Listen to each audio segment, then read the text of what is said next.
Hi friends, welcome to smart study planet. VFA എക്സാമിന് വേണ്ടി prepare ചെയ്യുന്ന എല്ലാ ഫ്രണ്ട്സിനും യൂസ്ഫുൾ ആകുന്ന തരത്തിലുള്ള ഒരു മോക്ക് ടെസ്റ്റ് ആണ് ഇന്നത്തെ ക്ലാസ്സിൽ നമ്മൾ ചെയ്യുന്നത്. മോക്ക് ടെസ്റ്റ് സീരീസിന്റെ എപ്പിസോഡ് നമ്പർ 25 ആണ്. VFA എക്സാംസിന്റെ പ്രീവിയസ് ക്വസ്റ്റ്യൻ പേപ്പേഴ്സിൽ നിന്നും സെലക്ട് ചെയ്തിരിക്കുന്ന ക്വസ്റ്റ്യൻസ് യൂസ് ചെയ്തിട്ടാണ് ഇന്നത്തെ മോക്ക് ടെസ്റ്റ് നമ്മൾ ചെയ്തിരിക്കുന്നത്. ഫസ്റ്റ് ക്വസ്റ്റ്യൻ: അക്വേറിയത്തിന്റെ അടിയിൽ നിന്ന് ഉയരുന്ന വായുകുമിളകളുടെ വലുപ്പം വർദ്ധിക്കുന്നത് ഏത് വാതക നിയമം അനുസരിച്ചാണ്? ഏത് നിയമമാണ്? ബോയിൽ നിയമം അല്ലെ? ബോയിൽ നിയമം അനുസരിച്ചാണ്.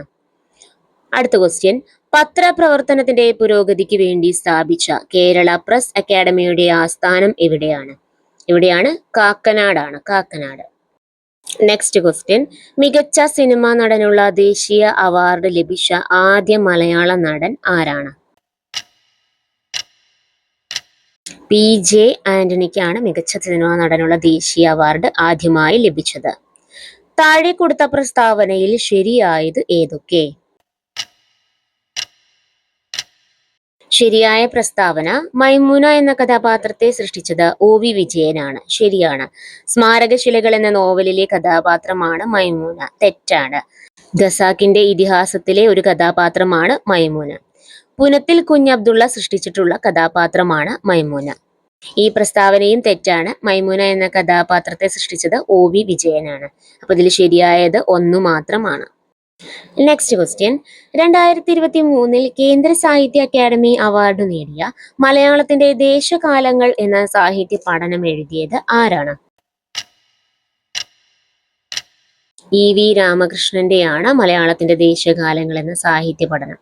താഴെ കൊടുത്ത പ്രസ്താവനകളിൽ ശരിയായത് ഏതൊക്കെ? ശരിയായ പ്രസ്താവനകൾ: ഷാജി N കരുൺ ആദ്യമായി സംവിധാനം ചെയ്ത സിനിമയാണ് പിറവി. ശരിയാണ്. 1989 മികച്ച സിനിമയ്ക്കും സംവിധായകനുമുള്ള അവാർഡ് നേടിയ സിനിമയാണ് പിറവി. ശരിയാണ്. G അരവിന്ദന് ദേശീയ അവാർഡ് ലഭിച്ച സിനിമയാണ് പിറവി. തെറ്റായ പ്രസ്താവനയാണ്. ഈ സിനിമയുടെ സംവിധായകൻ ഷാജി N കരുൺ ആണ്. G അരവിന്ദൻ ഈ സിനിമയുടെ സംഗീത സംവിധായകനായിരുന്നു. അപ്പൊ ആൻസർ ഓപ്ഷൻ B ആണ്. 1ഉം 2ഉമാണ് ശരി. അടുത്ത ചോദ്യം: ഏകദിന ക്രിക്കറ്റിൽ ഡബിൾ സെഞ്ചുറി നേടിയ ആദ്യത്തെ ഇന്ത്യൻ ബാറ്റ്സ്മാൻ ആരാണ്? ഓപ്ഷൻ B സച്ചിൻ ടെണ്ടുൽക്കർ ആണ് അല്ലെ? അടുത്ത ക്വസ്റ്റ്യൻ: ഇന്ത്യയുടെ ആദ്യത്തെ ഒളിമ്പിക്സ് ഹോക്കി ടീമിന്റെ നായകൻ ആരാണ്? ജയ്പാൽ സിംഗ് ആണ്. Jaipal Singh. Next question: private browsing mode ഉപയോഗിക്കുന്നത് എന്തിനു വേണ്ടിയാണ്? ബ്രൗസിംഗ്, ചരിത്രം, കുക്കികൾ എന്നിവ സംഭരിക്കാതിരിക്കാൻ വേണ്ടി.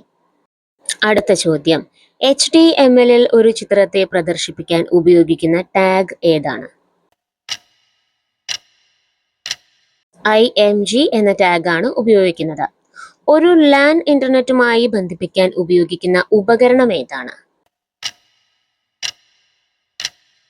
റൂട്ടർ എന്ന ഉപകരണമാണ് LANനെ ഇന്റർനെറ്റുമായി ബന്ധിപ്പിക്കാൻ ഉപയോഗിക്കുന്നത്. അടുത്ത ചോദ്യം: IT ആക്ട് പ്രകാരം ഇന്ത്യയിലെ സൈബർ സുരക്ഷാ സംഭവങ്ങൾ കൈകാര്യം ചെയ്യുന്നതിനുള്ള ബോഡി ഏതാണ്? CERT-IN ആണ്. Indian computer emergency response team. തന്നിരിക്കുന്നതിൽ ഒരു ഇൻപുട്ട് ഉപകരണം കണ്ടെത്തുക. സിമ്പിൾ ആണ്, സ്കാനർ അല്ലെ? അടുത്ത ചോദ്യം: പോക്സോ നിയമം 2012 പ്രകാരം കുട്ടിയായി നിർവചിക്കുന്നത് ആരെയാണ്? 18 വയസ്സിൽ താഴെ പ്രായമുള്ള ഏതൊരു വ്യക്തിയെയും കുട്ടി എന്നാണ് എന്ത് ചെയ്യുന്നത്? അഭിസംബോധന ചെയ്യുന്നത്. അടുത്ത ചോദ്യം: ഒരു വർഷത്തിൽ കേന്ദ്ര ഉപഭോക്തൃ സമിതി കുറഞ്ഞത് എത്ര തവണ മീറ്റിംഗ് കൂടിയിരിക്കണം എന്നാണ് നിയമം അനുശാസിക്കുന്നത്? കുറഞ്ഞത് ഒരു തവണയെങ്കിലും മീറ്റിംഗ് കൂടിയിരിക്കണം.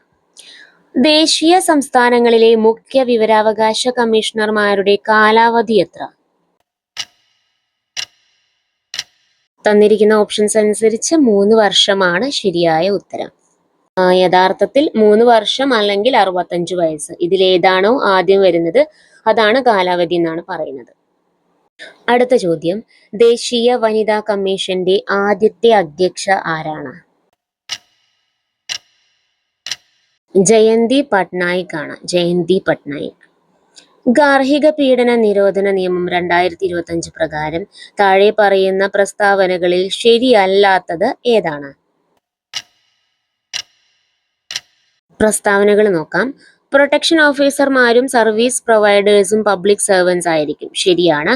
കേന്ദ്ര സംസ്ഥാന സർക്കാരുകൾ ഗാർഹിക പീഡന നിരോധന നിയമത്തെക്കുറിച്ച് കാലാകാലങ്ങളിൽ പൊതുമാധ്യമങ്ങൾ വഴി പരസ്യം നൽകണം.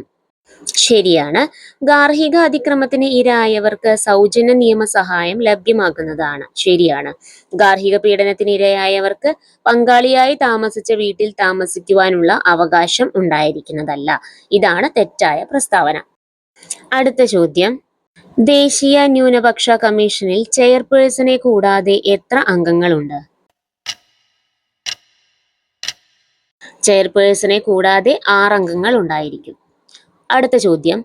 സംസ്ഥാന സർക്കാരുകൾ സ്ഥാപിക്കുന്ന വാർദ്ധക്യ കാരാഗൃഹങ്ങളിൽ കുറഞ്ഞത് എത്ര മുതിർന്ന പൗരന്മാർക്ക് താമസ സൗകര്യം നൽകേണ്ടതാണ്?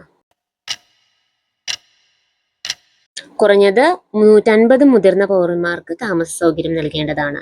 ഇന്നത്തെ മോക്ക് ടെസ്റ്റിൽ 20 ക്വസ്റ്റ്യൻസ് ആണ് നമ്മൾ ഡിസ്കസ് ചെയ്തത്. ഇതിൽ നിങ്ങൾക്ക് എത്ര മാർക്ക് കിട്ടിയെന്ന് കമന്റ് ചെയ്യാൻ മറക്കരുത്.